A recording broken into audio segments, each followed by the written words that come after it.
Жетісу облысында егін орағы басталды. Биыл өңірде 173 мың гектар алқапқа дәнді дақыл егілген. Алғашқы нәтиже жаман емес. Диқандар әр гектардан 20-25 центнерден өнім аламыз деп отыр. Әр күнді тиімді пайдаланып жатқан шаруалар дақылды шашау шығармай жинап алуға білек сыбана кірісті дейді әріптесім Қуаныш Қанатұлы.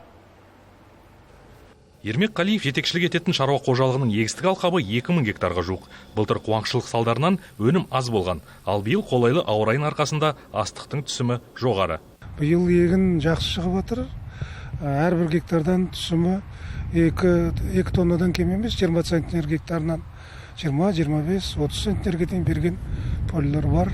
Ал Асқар Нұрғожанов Сарқан аудандағы ірі шаруашылықта 15 жылдан бері еңбек етіп келе жатқан тәжірибелі механизатор. Оның айтуынша, биылғы жауын шашын егіннің бітік шығуына оң әсер еткен. Жаңбырлы болды, жақсы болды. Соның арқасында егін де жақсы. Соны қазір жауын шашын болмас үшін тезірек алып жатырмыз. Бұндай еңбек етіп жатырмыз. Жалпы Сарқан ауданында биылғы өнім көлемі өткен жылмен салыстырғанда артады деген болжам бар. Шаруалар қажетті жанармай, тыңайтқыш, дәрілік заттармен толық қамтамасыз етілді. Былтырғы жылмен салыстырғанда былтыр біз өнімді 26-6-тан алсақ, биыл 30-ға жуық тосып отырмыз өнімділікті.